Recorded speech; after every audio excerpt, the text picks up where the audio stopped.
बच्चों question number 10 तक हमने लास्ट वीडियो में सॉल्व कर लिए थे। अब 11 से देखते हैं। The force between two small charge sphere having charges of 1 into 10 to the power minus 7 coulomb and 2 into 10 to the power minus 7 coulomb placed 20 centimetre apart in air is. बच्चों two small charges के बीच में हमको force find करना है, distance given है, तो बहुत ही इजी क्वेश्चन है। जस्ट हम यहाँ पर कूलम्स लॉ अप्लाई कर देंगे। के Q1 Q2 upon are square. के क्या है 9 into 10 to the power 9 coulomb's constant, और Q1 Q2 यहाँ 1 2 ऐसे दिए हुए हैं, तो 1 into 10 to the power minus 7, 2 into 10 to the power minus 7 upon R की वैल्यू 20 सेंटीमीटर है, तो इसको भी हम मीटर में कन्वर्ट करके तब उसका स्क्वायर कर लेंगे जाएगा। तो 4.5 into 10 to the power minus 3 newton. तो यहाँ ऑप्शन है बच्चों, इसमें करेक्ट ऑप्शन ये इधर गिवन है, तो ये ऑप्शन बी करेक्ट है यहाँ पर। ठीक, ये आंसर आ गया। अब नेक्स्ट क्वेश्चन देखते हैं। An electric dipole with dipole moment 2 into 10 to the power minus 19 coulomb metre is aligned at 30 degree with direction of uniform electric field of magnitude 4 into 10 to the power 4 Newton per coulomb. The magnitude of torque acting on the dipole. यहाँ पर ये बच्चों हम देख रहे हैं dipole moment P given है, ये थीटा गिवन है, यहाँ इलेक्ट्रिक फील्ड गिवन है ये। तो हमारे पास P है, हमारे पास E है, हमें फाइंड क्या करना है, टॉर्क फाइंड करना है। तो फिर डायरेक्ट फॉर्मूले से हो जाएगा ये tau is equal to p e sine theta, इसमें वैल्यू रख देंगे। P कितना है हमारे पास 2 into 10 to the power minus 19 और E है 4 into 10 to the power 4 into 10 to the power 4, और यहाँ पर आ गया ये साइन 30। तो बच्चों ये साइन 30 1/2 और यहाँ पर 2, तो ये इससे कैंसिल हो गया। अब यहाँ हम इसको लिख लेंगे 4 into 10 to the power minus 15 newton metre.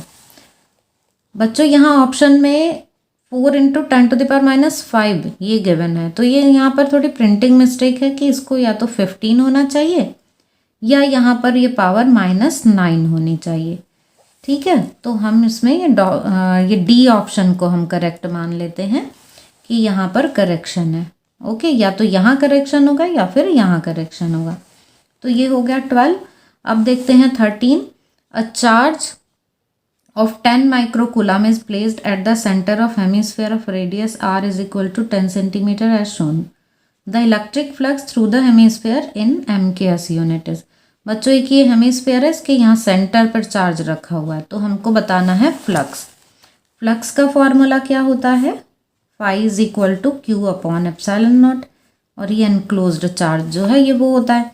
अब ये तो बच्चों पूरे स्फेयर के लिए हो जाएगा, पूरे शेप के लिए। अब जब हमें हेमिस्फेयर की बात करेंगे तो ये हाफ हो जाएगा, तो फाई हेमिस्फेयर के लिए लेंगे तो क्यू अपॉन 2 एप्सिलॉन नॉट ऐसे हो जाएगा।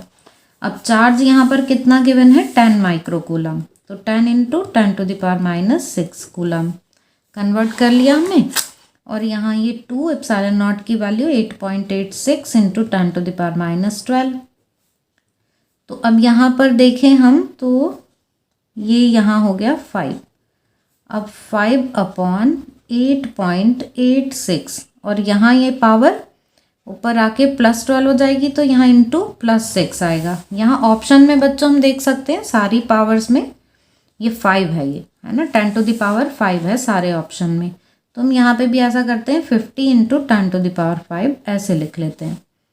अब 50 को जब हम लगभग 9 से डिवाइड करेंगे तो 9 5 ज़ा 45, तो 5 से हमारा आंसर थोड़ा ज़्यादा आएगा। तो ऑप्शन देखें हम, तो 5 से ज़्यादा ऑप्शन हमारा ये 6 है।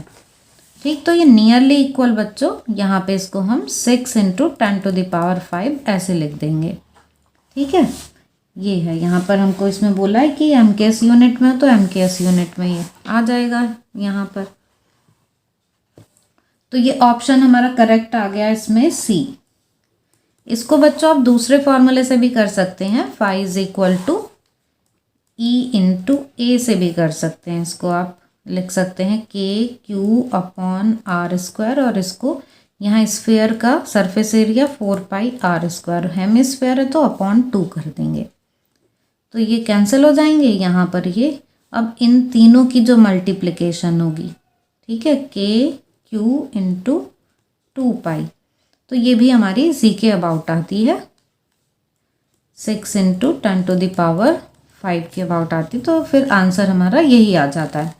तो ये हो गया बच्चों क्वेश्चन नंबर 13। अब देखते हैं 14। A point charge plus q is placed at a distance d from an isolated conducting plate. The field at a point p on other side of the plane is। एक point charge है, उसको किसी conducting plate से ऐसे रखा गया है कुछ डिस्टेंस d पर। तो हम ये देख रहे हैं 14, यहाँ पर हमने मान लिया कि ये है कोई कंडक्टिंग प्लेट, यहाँ पर कोई पॉइंट चार्ज रखा हुआ है प्लस क्यू, और इधर कोई पॉइंट लिया गया है पी, ठीक है। तो इस पी पर हमको बताना है कि कौन सा ऑप्शन इसके लिए सही होगा। The field at a point p on other side of the plane is directed perpendicular to the plane and away from the plane. तो ये तो ठीक है बच्चों, क्योंकि यहाँ पर जब ये प्लस चार्ज है तो क्या होगा, इस पे इस साइड माइनस चार्ज आ जाएगा ना, और इधर ये माइनस चार्ज आया तो यहाँ पर प्लस चार्ज आ जाएगा, और प्लस चार्ज की वजह से फील्ड की डायरेक्शन कैसी होगी, इस तरफ इलेक्ट्रिक फील्ड परपेंडिकुलर डायरेक्शन में होती है ना, तो ये ऐसे towards p perpendicular to this surface ऐसे हो जाएगी। तो इसलिए ये हमारा फर्स्ट ऑप्शन तो करेक्ट है। बाकी देख लेते हैं, directed perpendicular to the plane but towards the plane, तो ये टुवर्ड्स तो हो नहीं सकता, अवे ही रहेगा यहाँ पर। Directed radially away from the point charge, तो रेडियली भी नहीं रहेगा, directed radially towards the point charge, तो रेडियली वाले ऑप्शन तो आएंगे नहीं, परपेंडिकुलर में भी अवे वाला आ जाएगा। ये ऑप्शन करेक्ट है इसका, ये राइट आंसर है। अब देखते हैं 15 है, if there were only one type of charge in the universe then. अगर एक ही टाइप का चार्ज हो यूनिवर्स में तो कौन से ऑप्शन इसमें से करेक्ट हो सकते हैं। तो हम यहाँ पर ऑप्शन देख रहे हैं बच्चों, ये गॉस लॉ जो है उसको यूज़ किया हुआ है, तो हम वही फॉर्मूला लिख लेते हैं, E.ds इज इक्वल टू क्या होता है गॉस लॉ के अकॉर्डिंग, ये होता है, और ये चार्ज होता है एनक्लोज्ड, ये पता है हमें। तो अब अगर चार्ज एनक्लोज्ड है तब तो ये होगा, मीन्स ये इनसाइड चार्ज के लिए है, ठीक है। चार्ज अगर कहीं अंदर है तो इनसाइड वाले केस के लिए, रीजन के अंदर चार्ज है तो ये सही रहेगा। लेकिन अब जैसे इसमें बोला है वन टाइप, तो अगर चार्ज बाहर ही हो, अंदर ना हो किसी रीजन में, तो चार्ज एनक्लोज्ड 0 हो जाएगा। तो उस केस में क्या होगा, E.ds ये आ जाएगा 0। ये किसके लिए हो गया, आउटसाइड के लिए, ठीक है। यहाँ पर क्या है, चार्ज इनसाइड है, यहाँ पर ये चार्ज आउटसाइड है।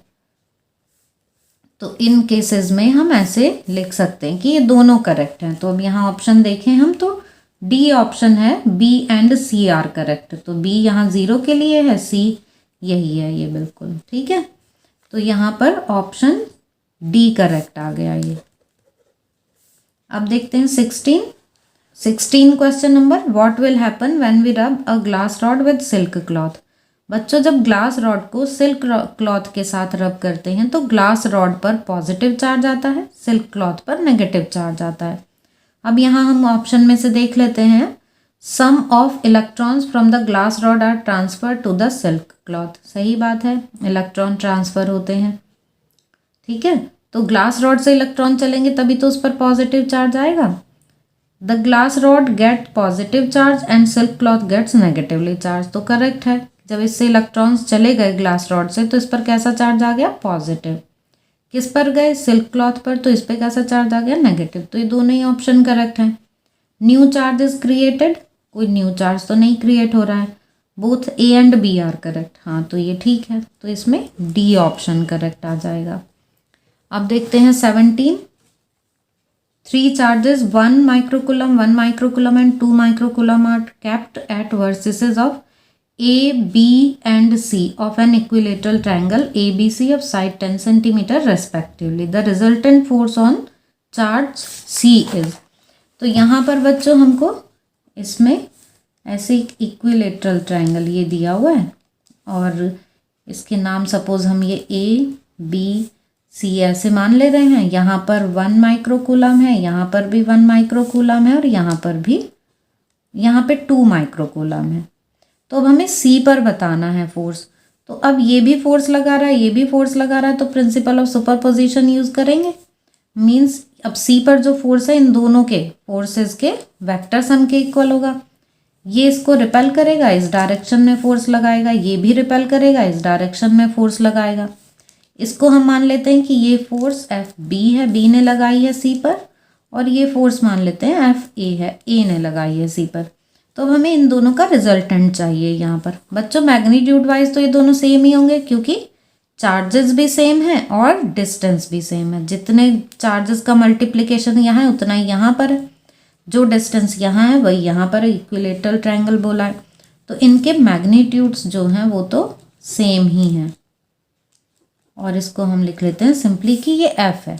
अब इसका रिजल्टेंट हमें वेक्टर की हेल्प से निकालना है, तो यहाँ 2 वेक्टर्स, उनके बीच का एंगल कितना हो जाएगा, ये 60 डिग्री, ये भी 60 डिग्री है ना। तो रिजल्टेंट हम कैसे निकाल सकते हैं इसका, F net is equal to under root F square plus 2 F into F और यहाँ cos 60। अब cos 60 की वैल्यू 1/2 और ये भी 2, तो इससे ये कैंसिल हो गया। यहाँ पे भी क्या आ गया, ये F स्क्वायर, तो F स्क्वायर ये हो गया अंडर रूट 3F स्क्वायर, तो ये F तो बाहर आ जाएगा, √3 रह जाएगा ऐसे, ये F नेट आ गया यहाँ पर। अब हमें इस F की वैल्यू निकालनी है, तो K Q1 Q2 upon R square और यहाँ √3 वैल्यूज़ रख लेते हैं। 9 इंटू 10⁹9 और Q1 Q2 चार्ज हमको दिए हुए हैं 1 और ये 2, ठीक है। चाहे हम ये पेयर लें या फिर ये, दोनों के लिए सेम ही है ना ये, तो 1 इंटू 2 और इनको कन्वर्ट करना होगा हमें कूलम में, तो 10⁻6 इंटू 10⁻6 दोनों को हमने कन्वर्ट कर लिया है, ठीक। अब यहाँ अपॉन में R स्क्वायर, तो डिस्टेंस हमको क्या है, इसकी साइड कितनी दी हुई है 10 सेंटीमीटर, तो 10 सेंटीमीटर 10 इंटू 10⁻2 का स्क्वायर है, ये √3 ऐसे ही मल्टीप्लाई में। तो अब जस्ट हम इसकी कैलकुलेशन कर लेते हैं, मल्टीप्लाई करके 3 पॉइंट समथिंग आएगा, तो means D option is correct. तो ये बच्चों क्वेश्चन नंबर 17। अब देखते हैं next question. Consider a region inside which there are various type of charges but the total charge is 0 at points outside the region। अब हमें यहाँ पर बच्चों क्वेश्चन में ये गिवन है कि एक ऐसा रीजन हमको यहाँ पे कंसीडर करना है जिसके अंदर वेरियस टाइप्स ऑफ चार्जेस हैं, लेकिन नेट चार्ज उस पर 0 है। ऐसे में इस रीजन के आउटसाइड पॉइंट्स पर कौन सा ऑप्शन करेक्ट होगा। तो बच्चों यहाँ क्वेश्चन में गिवन है टोटल चार्जेस 0, तो टोटल चार्ज 0 होने का मतलब है कि जितना पॉजिटिव चार्ज होगा उतना ही नेगेटिव चार्ज होगा, और पॉजिटिव नेगेटिव चार्ज अगर इक्वल हैं तो वहाँ पर डायपोल ही हो सकता है। किसी डायपोल के लिए इलेक्ट्रिक फील्ड किसी पॉइंट पर हो सकती है, जबकि जो नेट चार्ज है इस पर वो 0 होता है। तब भी ये एक्सियल लाइन पर यहाँ पर इलेक्ट्रिक फील्ड होती है, इक्वेटोरियल लाइन पर भी इलेक्ट्रिक फील्ड होती है, ठीक है। तो अब यहाँ पर हम फर्स्ट पॉइंट देखते हैं, the electric field is necessarily 0। तो इलेक्ट्रिक फील्ड 0 हो ये तो ज़रूरी नहीं है, हमने देख लिया कि वेरियस चार्जेस हैं तो वो वहाँ पर डायपोल्स बना रहे हैं और डायपोल्स की इलेक्ट्रिक फील्ड होगी, ठीक है। उससे अलग रीजन में इलेक्ट्रिक फील्ड हो सकती है, तो ये 0 हो इलेक्ट्रिक फील्ड ये ज़रूरी नहीं है। बी ऑप्शन है the electric field is due to the dipole moment of the charge distribution only. तो ये सिर्फ चार्ज डिस्ट्रीब्यूशन पर डिपेंड नहीं करता, ये इस पर भी डिपेंड करता है कि जिस पॉइंट पर हम इलेक्ट्रिक फील्ड फाइंड कर रहे हैं वो पॉइंट उस रीजन से कितनी डिस्टेंस पर है। मींस आर पे भी डिपेंड करेगा, सिर्फ चार्ज डिस्ट्रीब्यूशन पे डिपेंड ना करके आर पर भी डिपेंड करेगा। अब सी पॉइंट है the dominant electric field is inversely proportional to R³ for large r distance from origin. तो बच्चों किसी डायपोल के लिए हमको पता है कि इलेक्ट्रिक फील्ड एक्सियल लाइन के लिए देखते हैं या फिर इक्वेटोरियल लाइन के लिए, किसी के भी दोनों में से कोई भी केस लें तो electric field is directly proportional to 1/R³ और electric field is inversely proportional to R³, ठीक है ना। ये फॉर्मूले आते हैं E is equal to K और यहाँ 2P/R³, ये तो होता है एक्सियल के लिए, और इक्वेटोरियल के लिए फॉर्मूला क्या होता है, यही हो जाता है Kp/r³। तो दोनों ही केसेस में हम देख रहे हैं कि यहाँ पर इलेक्ट्रिक फील्ड r³ के इन्वर्सली प्रोपोर्शनल है। और ये फॉर लार्ज r वाला केस होता है ना कि डायपोल की लेंथ इस डिस्टेंस के कंपैरिजन में, जिस डिस्टेंस पर हम फील्ड देख रहे हैं उसके कंपैरिजन में काफ़ी कम है। ठीक है, शॉर्ट डायपोल जो होते हैं उनके लिए। तो यहाँ पर ये लिया हुआ है यहाँ पर पहले से ही लार्ज r। तो ये ऑप्शन हमारा यहाँ पे करेक्ट आ गया। डी ऑप्शन देखते हैं, the work done to move a charge particle along a closed path away from the region will not be zero. तो क्लोज पाथ के लिए तो जो वर्क डन है वो ज़ीरो ही आता है। तो फिर बच्चों यहाँ पर ये ऑप्शन सी करेक्ट है। ठीक है, अब देखते हैं क्वेश्चन नंबर 19। यहाँ पर लिख देते हैं कि ये सी ऑप्शन करेक्ट है इसका। Question number 19, an electron initially at rest falls a distance of 1.5 centimeter in a uniform electric field of magnitude 2 into 10 to the power 4 Newton per coulomb. The time taken by the electron to fall this distance. तो बच्चों यहाँ पर हमको एक electron के लिए ये given है कि इनिशियली वो रेस्ट में है, मीन्स उसके लिए u जो है वो 0 है और डिस्टेंस कवर कर रहा है वो 1.5 सेंटीमीटर। इलेक्ट्रिक फील्ड की वैल्यू गिवन है, टाइम फाइंड करना है इसके गिरने का। तो हम यहाँ पे सेकेंड इक्वेशन ले लेते हैं, is equal to u t plus half a t square. अब u तो 0 है तो s is equal to half a को हम रख देंगे यहाँ पर f/m टी स्क्वायर और f को हम रख देंगे बच्चों यहाँ पर QE। ठीक है, टी स्क्वायर। अब यहाँ से हम यहाँ पे ये टी फाइंड कर सकते हैं। तो टी स्क्वायर की वैल्यू आ जाएगी 2sm/QE। अब यहाँ हम सारी वैल्यूज़ रख देते हैं 2 और ये डिस्टेंस हमको इसमें गिवन है 1.5 सेंटीमीटर। तो 1.5 into 10 to the power -2 metre. Mass electron का हमको पता ही होता है 9.1 into 10 to the power -31 kilogram. ये हमने इलेक्ट्रॉन का मास रख लिया। और charge of electron 1.6 into 10 to the power -19। Electric field यहाँ पर वैल्यू गिवन है 2 इंटू 10 टू द पावर 4। अब जस्ट इसको सॉल्व कर लेते हैं। तो बच्चों ऐसा करते हैं, इसको भी थोड़ा राउंड ऑफ करके ही सॉल्व कर लेते हैं। एमसीक्यूज है ना, तो सिर्फ ऑप्शंस देखकर भी हमको आंसर का आइडिया लग जाएगा।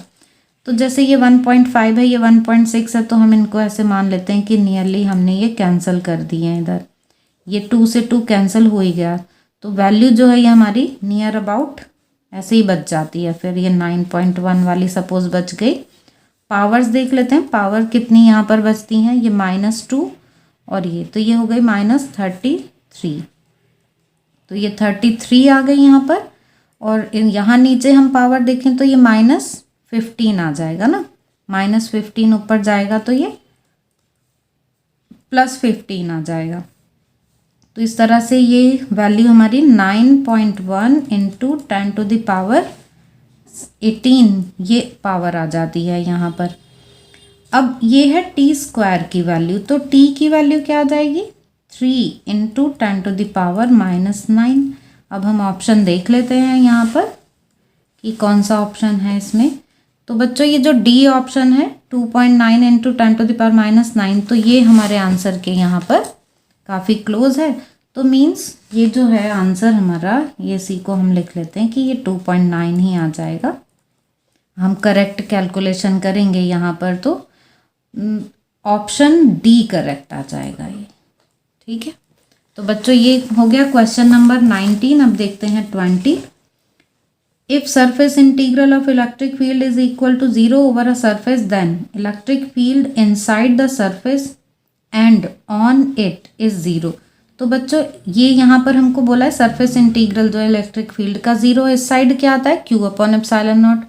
Q होता है एनक्लोज्ड, तो इनसाइड के लिए तो हम बोल सकते हैं कि 0 है, लेकिन सरफेस के लिए तो हम नहीं बोल सकते। बी ऑप्शन देखते हैं, the electric field inside the surface is necessarily uniform. तो जब Q है ही नहीं किसी सरफेस के अंदर, Q की वैल्यू 0 है, तो फिर वो यूनिफॉर्म फील्ड कैसे बनाएगा।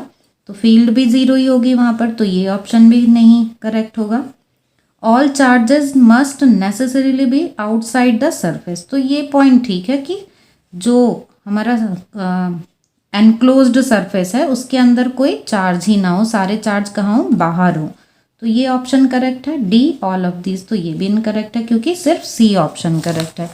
तो बच्चों यहाँ पर ये 20 का जो है ये हमारे पास सी ऑप्शन करेक्ट आ गया कि सारा चार्ज जो है वो बाहर ही होना चाहिए। ठीक है, सरफेस से बाहर हो, जो एनक्लोज सरफेस है उसके बाहर हो। अब देखते हैं हम ये 21 इक्वेशन है, E is equal to a upon x cube, और यहाँ I है, ये मीन्स एक्स एक्सिस डायरेक्शन दी हुई है इधर, बी वाई, और यहाँ पर है ये J मीन्स वाई एक्सिस के अलोंग, और इधर ये हमको यहाँ पर दिया हुआ है सी जेड, यहाँ सी जेड स्क्वायर है, ये के यूनिट वेक्टर ऐसे लिया हुआ है। अब हमको SI यूनिट A B और C के लिए निकालनी है। ठीक है, तो जो यूनिट इसकी होगी, जो इसकी यूनिट होगी वही इसकी होगी, वही इसकी, वही इसकी, सभी टर्म्स की यूनिट जो है वो सेम होंगी, इसीलिए ये आपस में टर्म्स ऐड हो सकती हैं। या तो अब यहाँ इलेक्ट्रिक फील्ड की यूनिट हमको पता है कि न्यूटन पर कूलाम ये होती है। तो न्यूटन पर कूलाम इज इक्वल टू, अब हम फर्स्ट टर्म के लिए देखें यहाँ से, तो वही यूनिट इसके लिए होगी ए अपॉन एक्स क्यूब के लिए। तो ए की यूनिट क्या हो जाएगी, ये एक्स क्यूब इधर चला जाएगा, और ये क्या होंगी, ये एक्स वाई जेड, ये तो बच्चों डिस्टेंस होंगी ना, एक्स एक्सेस वाई एक्सेस और जेड एक्सेस के अलोंग, तो ये मीटर क्यूब हो गई। तो इससे हमारे पास जो ए की यूनिट आई वो क्या आ गई, न्यूटन मीटर स्क्वायर पर कूलाम, ये आ गई। अब देखते हैं हम बी के लिए, बी के लिए क्या हो जाएगा, यही न्यूटन पर कूलाम, और यहाँ ये इक्वल हो गया बी वाई के। तो यहाँ से हमारे पास बी की यूनिट क्या हो गई, न्यूटन पर कूलाम, और ये वाई इधर आएगा, इसकी यूनिट भी मीटर, डिस्टेंस है, तो ये हो गई। उसके बाद देखते हैं यहाँ सी के लिए, तो न्यूटन पर coulomb is equal to c z square है। इससे हमारे पास सी की वैल्यू क्या आ जाएगी, न्यूटन, और यहाँ ये कूलाम, ये मीटर स्क्वायर। ठीक, अब हम ऑप्शंस देख लेते हैं। तो बच्चों यहाँ फर्स्ट ऑप्शन न्यूटन, ये मीटर क्यूब अपॉन ये, तो ये तो हमारा सही हो गया, ये फर्स्ट ऑप्शन, ठीक है ना, ये करेक्ट है। ये है वोल्ट पर मीटर स्क्वायर। तो वोल्ट पर मीटर स्क्वायर बच्चों हमको पता है कि इलेक्ट्रिक फील्ड की एक यूनिट वोल्ट पर मीटर भी होती है, तो हम यहाँ पे वोल्ट पर मीटर भी रख सकते हैं इसको। तो जब हम इसको वोल्ट पर मीटर रखेंगे तो ये वोल्ट पर मीटर रखा तो मीटर मीटर मीटर स्क्वायर आ जाएगा, कि ये दोनों मल्टीप्लाई होके, तो यहाँ पर यही दिया हुआ है ना वोल्ट पर मीटर स्क्वायर, तो इससे माने ये भी करेक्ट आ गया। लास्ट है इसमें न्यूटन पर मीटर स्क्वायर कूलम, तो ये है ही हमारा यहाँ पर न्यूटन पर मीटर स्क्वायर कूलम। तो ये ऑप्शन ए करेक्ट आ गया बच्चों इसमें, ठीक है ना, फर्स्ट ऑप्शन ही करेक्ट आ गया, बाकी हमें फिर देखने की ज़रूरत ही नहीं है। बच्चों ये जो नेक्स्ट क्वेश्चन है, ये क्वेश्चन नंबर 22, ये जस्ट क्वेश्चन नंबर 12 की तरह ही है, सिर्फ डिजिट चेंज है, बाकी बिल्कुल सेम है क्वेश्चन। और इसमें भी प्रिंटिंग मिस्टेक थी और इसमें भी प्रिंटिंग मिस्टेक है, तो इसको हम नहीं करेंगे, इसको छोड़ देते हैं। आपने मेथड तो देख ही लिया, फॉर्मूला जस्ट हमें tau is equal to p sine theta यही लेना है। अब देखते हैं 23, इफ E axial और E equatorial represent electric field at a point on axial and equatorial line of a dipole if points are at a distance r from the center of the dipole for r is much greater than a। बच्चों यहाँ पर हमको ये electric field axial और equatorial के लिए लिया गया है, किसके लिए, एक डाइपोल के लिए। तो अब दोनों में हमें रिलेशन बताना है for r is very greater than a के लिए। तो यहाँ पर रिलेशन हमको पता ही है कि दोनों में क्या रिलेशन होता है, E axial is equal to -2 E equatorial.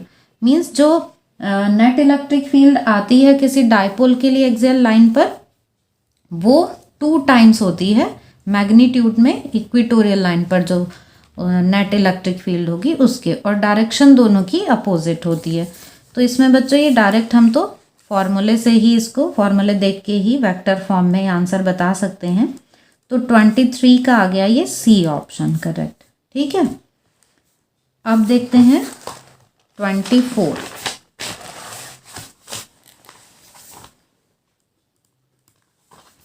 A polythene piece rubbed with wool is found to have a negative charge of 6 into 10 to the power minus 7 coulomb. The number of electrons transferred to polythene from wool is. यहाँ में charge given है और number of electrons transferred पूछे हैं, तो बहुत ही simple question है। n is equal to q upon e. Number चाहिए तो हमें यहाँ चार्ज की नेचर से भी कुछ नहीं करना है, जस्ट हम मैग्नीट्यूड ही लेंगे चार्ज का। तो 6 into 10 to the power minus 7, e की value 1.6 into 10 to the power minus 19। यहाँ से हम ये नंबर निकाल लेंगे। तो हम इससे डिवाइड करेंगे, जब 1.6 से 6 को डिवाइड करना है। 16 4 जा 64 थोड़े ज़्यादा हो जाएंगे, तो मीन्स 4 से थोड़ी कम वैल्यू आएगी। तो 4 से थोड़ी कम वैल्यू बच्चों हमारे पास यहाँ पे 2 हैं, ये 3.75 तो हम पावर्स चेक कर लेते हैं कि पावर कितनी आएगी। तो 10 टू द पावर ये 19 ऊपर जाएगा, तो प्लस 19 माइनस 7, तो ये कितना आ जाएगा 12। पावर 12 वाला सही आंसर होगा। तो 12 पावर किस में है, डी ऑप्शन में। तो यहाँ पर ये आ जाएगा 3.75 इंटू 10 टू द पावर 12, तो ये डी ऑप्शन करेक्ट आ गया। अब क्वेश्चन नंबर 25 देखते हैं बच्चों। क्वेश्चन नंबर 25 के लिए हमें यहाँ पर फिगर गिवन है।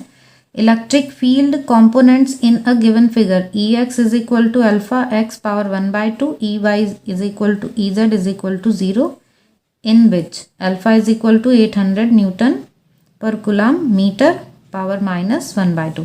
तो बच्चों यहाँ पर ये हमको ऐसे क्यूब दिया हुआ है जो कि किसी इलेक्ट्रिक फील्ड में रखा हुआ है, और इलेक्ट्रिक फील्ड सिर्फ एक्स एक्सिस के अलॉन्ग है, ठीक है, वाई और जेड एक्सिस के अलॉन्ग इलेक्ट्रिक फील्ड नहीं है। और electric field varying electric field है, इस तरह से वेरी कर रही है एक्स के साथ। एक्स की वैल्यू चेंज होगी तो इलेक्ट्रिक फील्ड भी चेंज हो जाएगी। अल्फा यहाँ पर कांस्टेंट है, उस कांस्टेंट की वैल्यू हमें गिवन है। The charge within the cube is if the net flux through the cube is 1.05 newton metre square पर coulomb, assume A is equal to 0.1 metre. बच्चों ये भी एनसीईआरटी के एग्जाम्पल पर ही बेस्ड है, वहाँ पर हमको ये फ्लक्स भी फाइंड करना होता है, लेकिन ये हमको फ्लक्स की वैल्यू दे दी है, तो अब क्वेश्चन बहुत इजी हो गया। हमको यहाँ पर बोला है कि क्यू फाइंड करो, तो फाई इज इक्वल टू होता है क्यू अपॉन एप्सिलॉन नॉट। तो इससे हमारे पास क्यू की वैल्यू आ गई 5 इंटू एप्सिलॉन नॉट। बस फाई इन्होंने हमको दे ही रखा है, कितना 1.05। अदरवाइज ये भी हमको एग्जाम्पल में, तो जो बुक में एग्जाम्पल है उसमें कैलकुलेट करना होता है। एप्सिलॉन नॉट की वैल्यू हमको पता ही है 8.86 into 10 to the power minus 12। तो जस्ट हम इनकी मल्टीप्लाई कर देंगे, तो अब ये 8.8 है, 1 से थोड़ी ज़्यादा से मल्टीप्लाई हो रही है तो वैल्यू थोड़ी ज़्यादा आ जाएगी। तो यहाँ कौन सा ऑप्शन करेक्ट हो सकता है, 8 से ज़्यादा वैल्यू आनी चाहिए और पावर तो वही रहेगी -12। बस एक तो ये है value 9.30 into 10 to the power minus 12, 9.20 into 10 to the power plus 12, तो पावर माइनस में ही आनी चाहिए, इसलिए ये ऑप्शन करेक्ट हो जाएगा। तो यहाँ ए ऑप्शन करेक्ट आ जाएगा। ये हमारा आंसर जो है ये 9.30 के अराउंड आ जाएगा, -12 कूलम। तो बच्चों ऐसे एमसीक्यूज में हमको आंसर्स देख के कई बार कैलकुलेशन करने की ज़रूरत ही नहीं होती है ज़्यादा, ऐसे ही हम चेक कर सकते हैं। तो ए ऑप्शन करेक्ट आ गया इसमें बच्चों। अब 26 देख लेते हैं। 26 में है the dipole moment of a dipole in a uniform external field E is P, then the torque acting on the dipole. तो बच्चों टॉर्क का जस्ट हमको फॉर्मूला बताना है। हमें पता है कि टॉर्क जो है वो PE साइन थीटा होता है, मीन्स वेक्टर प्रोडक्ट होता है। तीनों ही क्वांटिटीज़ वेक्टर क्वांटिटीज़ होती हैं। तो tau is equal to P cross E, ये आ जाएगा। ना तो ये हो सकता है, ना ये है करेक्ट फॉर्मूला। तो इसमें 26 में ऑप्शन आ गया है ए करेक्ट। तो बच्चों आज की वीडियो में हम यहीं तक क्वेश्चन रहने देते हैं, 26 तक। नेक्स्ट वीडियो में हम आगे क्वेश्चन कंटिन्यू करेंगे। आपके इनसे रिलेटेड कोई डाउट्स हो तो आप कमेंट सेक्शन में पूछ सकते हैं।